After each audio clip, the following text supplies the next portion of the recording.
So hello everyone, स्वागत है आपका फिर से एक नई वीडियो में, जो कि हमारा टेस्ट नंबर 14 है। 4 सॉरी, यहाँ पे 14 है, टेस्ट नंबर 4 है। यहाँ पे सबसे पहले वीडियो को शुरू करने से पहले मैं आपके डाउट जो वीडियो में आपके आने से उसको मैं पहले ही क्लियर कर देना चाहता हूँ। क्योंकि देखिए, जो हमारा सिलेबस है वहाँ पे दे रखा है एथिक्स, इंटीग्रिटी एंड ये तो दे ही रखा है, लेकिन जब आप उसके अंदर टॉपिक को आप जब ब्रेक करोगे, देखोगे, तो उसमें बहुत सारी चीज़ें हैं जो आपको देखने को मिलेंगी। उसमें से एक टॉपिक है पब्लिक प्राइवेट रिलेशनशिप, और एथिक्स से रिलेट करके फैमिली के रोल से रिलेटेड एक टॉपिक है। ये सारी चीज़ें उसमें दी हुई हैं। तो इनमें जो मेन कोर एरिया होगा वो एथिक्स, इंटीग्रिटी एंड एप्टीट्यूड का ही होगा। लेकिन कैसे रिलेशन से हमें लिंक करके इसको पढ़ना है। लेकिन इस पर्टिकुलर वीडियो में जो मैनेजमेंट का जो सेक्शन है, यानी कि जो मैनेजमेंट का जो सेक्शन है, इस पर्टिकुलर वीडियो में इसका वेटेज इसमें रहेगा। क्यों? क्योंकि सिलेबस में देखा जाए तो सिलेबस में दे रखा है प्रिंसिपल ऑफ मैनेजमेंट एंड इसके जो प्रैक्टिसेस हैं ये यहाँ पे हमारे सिलेबस में दिया गया था। यहाँ पे मैनेजमेंट के क्वेश्चन तो आपको देखने को मिलेंगे ही, लेकिन साथ में इसके जो प्रैक्टिसेस हैं इसके भी आपको क्वेश्चन इसमें देखने को मिलेंगे, जो कि इसका डाउट मैं पहले ही क्लियर कर देना चाहता हूँ। क्योंकि हो सकता है बीच में आपको डाउट आ सकता है कि ये एथिक्स की क्लास नहीं, तो जैसी बात है आपसे देखिए तो दो टाइप के क्वेश्चन पूछे जा सकते हैं, या तो पर्टिकुलर अलग पूछे जा सकते हैं, या तो मैनेजमेंट के पूछे जा सकते हैं, या तो दोनों को कंपाइल करके एक साथ करके क्वेश्चन को यहाँ पे डिजाइन किया जा सकता है। होप आप समझ रहे होंगे इतनी सारी बातों को। इस तरीके से आप पूछा जा सकता है। तो यहाँ पे ये जो हमारा टेस्ट होगा, टेस्ट नंबर 4, इसमें दोनों चीज़ें जो है यहाँ पे इंक्लूड की गई हैं। होप आपकी यहाँ पे सारे डाउट जो मैं पहले ही क्लियर कर चुका हूँ। अब शुरू करते हैं अपने पहले वीडियो पे, सॉरी पहले क्वेश्चन पे। तो अगर पहले क्वेश्चन की बात करें, कह रहे जाए जो हेनरी फॉयल है इन्हें क्या कहा जाता है, या इन्हें किस रूप में जाना जाता है, नोन एज, यानी कि इन्हें किस रूप में जाना जाता है। इन्हें कहते हैं कि the father of general management के रूप में जाना जाता है, the father of shop floor management, यानी कि the father of scientific management. जी नहीं, तो साइंटिफिक मैनेजमेंट इन्हें नहीं कहा जाता है, इन्हें कहा जाता है the father of general management. तो हमारा इसका करेक्ट आंसर हो जाएगा ऑप्शन नंबर ए। दूसरे क्वेश्चन की बात करते हैं। कह रहे हैं कि who is refer to be father of scientific management. Scientific management यानी कि वैज्ञानिक जो प्रबंधन का जनक है, किसे कहा जाता है। हेनरी फॉयल को तो नहीं कहा जाता, ये हमने पहले क्वेश्चन में देख लिया। तो यहाँ पे इनका जो इस क्वेश्चन की अगर सही बात करें तो करेक्ट आंसर होगा, तो यहाँ पे जो फ्रेडरिक डब्ल्यू टेलर है इनको कहा जाता है, जो साइंटिफिक मैनेजमेंट के फादर हैं, वो इन्हें ही कहा जाता है। अब बढ़ेंगे हम अगले क्वेश्चन की ओर, जो कि तीसरा क्वेश्चन क्या कह रहा है। कह रहा है which of the following is true for discipline according to Henry Fayol. तो यहाँ पे कह रहा है उनके अनुसार, हेनरी फॉयल के अनुसार, अनुशासन के लिए निम्नलिखित में से कौन सा सत्य है। यानी कि दंड का उचित प्रबंधन होना चाहिए, यानी किसी भी ऑर्गेनाइजेशन में अगर कोई गलती करता है तो उसके लिए यहाँ पे पेनाल्टीज का भी प्रोविजन होना चाहिए। फिर कह रहा है किसी संगठन में सभी स्तरों पर अच्छे वरिष्ठ होने चाहिए। जी हाँ, अच्छे वरिष्ठ होंगे तभी तो एक ऑर्गेनाइजेशन अच्छे रूप में फंक्शन कर पाएगी, काम कर सकेगी। तो ये भी होना चाहिए, यानी कि ये भी होना चाहिए, ये भी होना चाहिए। दो पक्षों के बीच समझौते जो होते हैं वो हमेशा स्पष्ट और निष्पक्ष होते हैं। ये भी बात सही है, क्लियर एंड फेयर जो यहाँ पे एग्रीमेंट होने चाहिए। तो हमारा इसके अकॉर्डिंग तीनों के तीनों स्टेटमेंट करेक्ट है, तो हमारा करेक्ट आंसर हो जाएगा ऑप्शन नंबर डी। अब बात करते हैं जो हमारा अगला क्वेश्चन है, यानी कि 4 नंबर क्वेश्चन। कह रहा है which of the following to management function include, यानी कि जो मैनेजमेंट फंक्शन में कौन कौन सी चीजें इंक्लूड होती हैं, यानी कि directing, controlling, planning and organisation चीजें जो इंक्लूड की जाती है मैनेजमेंट के फंक्शन में। तो हमारा इसका करेक्ट आंसर हो जाएगा ऑप्शन नंबर डी। तो आप यहाँ पे देख सकते हैं किस तरीके से मैनेजमेंट के क्वेश्चन, बेसिक क्वेश्चन ही आपसे पूछे जाएंगे, आप जिसे आप बेसिक कॉन्सेप्ट पे भी आप क्वेश्चन को सॉल्व कर पाओगे। पांचवें क्वेश्चन की बात करें, जो strategic planning as a board concept consist of, यानी कि जो रणनीतिक योजना है उसमें जो व्यापक अवधारणा के रूप में रणनीतिक योजना में कौन कौन सी चीजें शामिल होती हैं। क्वेश्चन की हम बात कर रहे हैं यहाँ पे, जैसे corporate strategy and business strategy, strategy formulization and strategy implementation,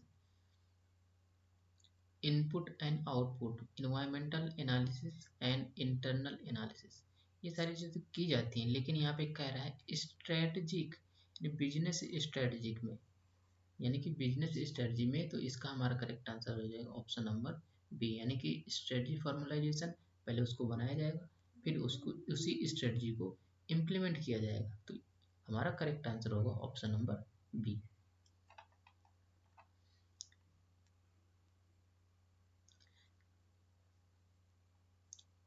छठवें क्वेश्चन की बात करें, कह रहा है the scope of ethical responsibility is not limited toward consumers, यानी कि सामाजिक जो उत्तरदायित्व का दायरा है उपभोक्ताओं तक सीमित नहीं है। ये नियोक्ता, ग्राहक, वित्त पोषक और जो यहाँ पे जो सप्लायर ऑफ गुड्स हैं तक सीमित नहीं है, बल्कि एक इसका उद्देश्य क्या है, यानी कि एक तरीके से किसी भी, मान लीजिए कोई कंपनी है जो प्रोडक्शन करती है, तो वहाँ पे ये क्वेश्चन है, जैसे कि जो सोशल रिस्पॉन्सिबिलिटी होती है वो कंज्यूमर, एम्प्लॉयर, कस्टमर, फाइनेंशियल, जो सप्लायर ऑफ गुड्स है वहाँ तक सीमित नहीं होती। अल्टीमेट एम क्या होता है उस इन सारी फंक्शन चीज़ों का, तो वहाँ पे अल्टीमेट जो उनका एम होता है वहाँ पे होता है ह्यूमन का जो है वेलफेयर, तो हमारा इसका करेक्ट आंसर होगा ऑप्शन नंबर सी। तो आप इस तरीके से इनको देख सकते हैं कि जो मैनेजमेंट के क्वेश्चन है वो किस तरीके से डिजाइन हो करके आपसे पूछे जा सकते हैं। आपसे बेसिक क्वेश्चन ही पूछा जाएगा, तो आप इनको प्रिपेयर करके जा सकते हैं। फिर यहाँ पे कह रहे हैं जो निष्पक्ष व्यापार है, निष्पक्ष व्यापार के विचार को अच्छी तरह से वर्णित किया जा सकता है, यानी कि समय के साथ आपूर्तिकर्ताओं के साथ संबंध विकसित करना, कंपनी में कंपनी अपने आपूर्तिकर्ताओं के साथ निष्पक्ष गैर शोषक व्यवहार अपनाती है, ये तो सही है।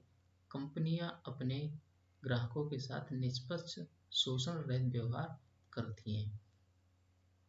तो यहाँ पे कह रहा है जो फेयर ट्रेड है वो इसका बेस्ट जो डिस्क्राइब कौन सा स्टेटमेंट करता है, ये आपसे पूछ रहा है।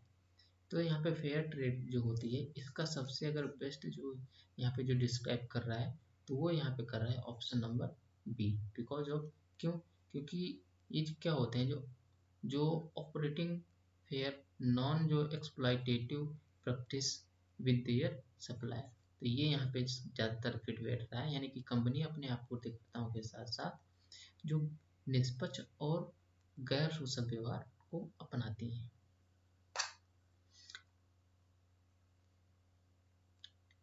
आठवें क्वेश्चन की बात करें, करें which of the following is component of ethics by field of interest, field of interest की बात कर रहा है, तो इसका आंसर आप मुझे आसानी से आप लोग दे सकते हैं।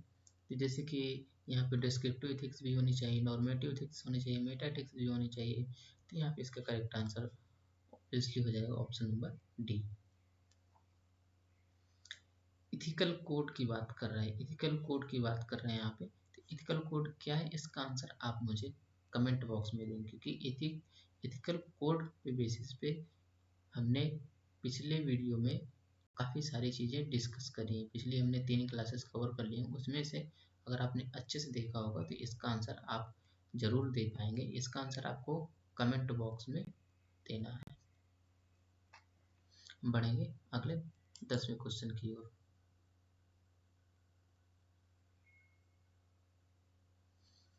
10वें क्वेश्चन में कह रहा है कि जो वे विषय वस्तु जो अपने अंतर्निहित संहिता के कारण पालन किए जाने वाले सार्वभौमिक सिद्धांतों के अस्तित्व पर जोर देते हैं उन्हें क्या कहा जाता है, यानी कि कुल मिलाकर के आपसे पूछ रहा है जो existence of principle, universal principle to be followed because of their intrinsic rightness और आर कॉल्ड। तो यहाँ पे ये पूछ रहा है आपसे। तो यहाँ पे अगर देखा जाए कि जो डियोंटोलॉजिक इथिक्स होते हैं वो उसको कहा जाता है कि यहाँ पे जो या सार्वभौमिक सिद्धांत के अस्तित्व पे जो अधिक जोर देता है विषय वस्तु के अनुसार। तो यहाँ पे हमारा करेक्ट आंसर हो जाएगा ऑप्शन नंबर डी।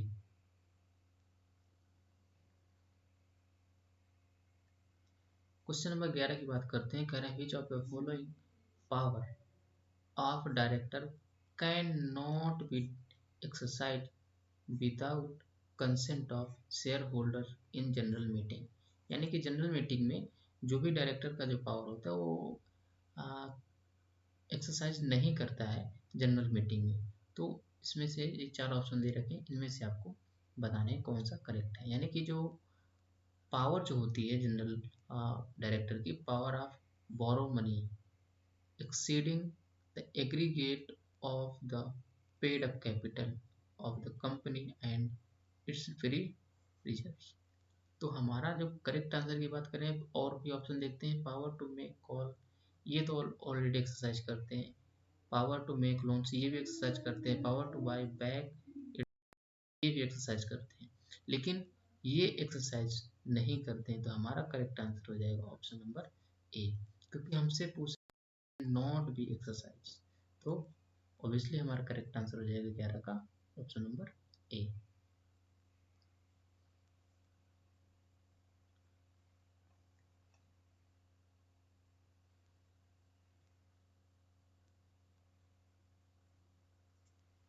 अब 12वें क्वेश्चन की बात करें।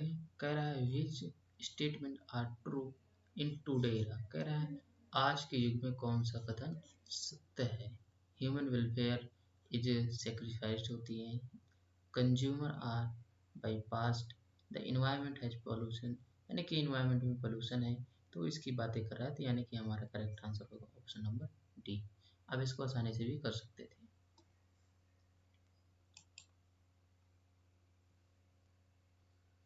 13 नंबर क्वेश्चन की बात करें। 13 नंबर क्वेश्चन में कह रहा है which factor causes ethical behaviour ethics. यानी कि जो इथिकल बिहेवियर के जो कारण है, नैतिक व्यवहार के कारण है व्यवसाय में, उनको आपको बताने हैं। जैसे है, यानी कि सार्वजनिक प्रकटीकरण, प्रेशर फ्रॉम टॉप एग्जीक्यूटिव, जो इंस्पायरिंग फ्रॉम द जो लीडर्स हैं उनसे इंस्पायर्ड होकर के सारी चीज़ें होती हैं, नेताओं से प्रेरणा।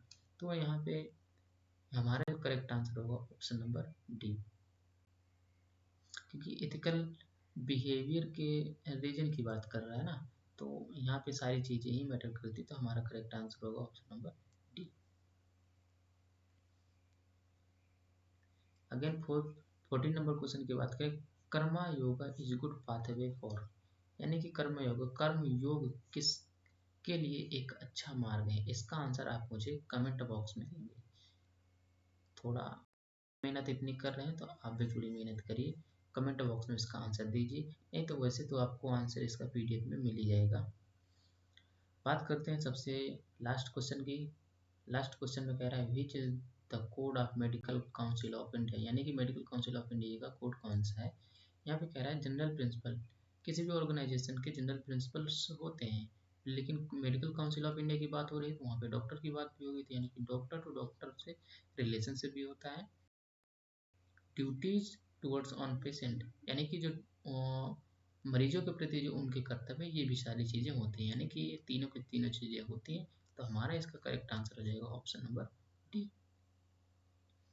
होप आप सबको समझ में आ रहा होगा कि किस तरीके से क्वेश्चन को डिजाइन, ताकि ये सारी चीज़ें आपको एक बेसिक अंडरस्टैंडिंग डेवलप कर सके। ये इस टेस्ट का मतलब ये बिल्कुल नहीं कि एग्जाम में यही क्वेश्चन आएंगे। इस टेस्ट का मतलब है आपकी एक अंडरस्टैंडिंग को डेवलप करना, ताकि एग्ज़ाम में आपको हेल्प हो सके।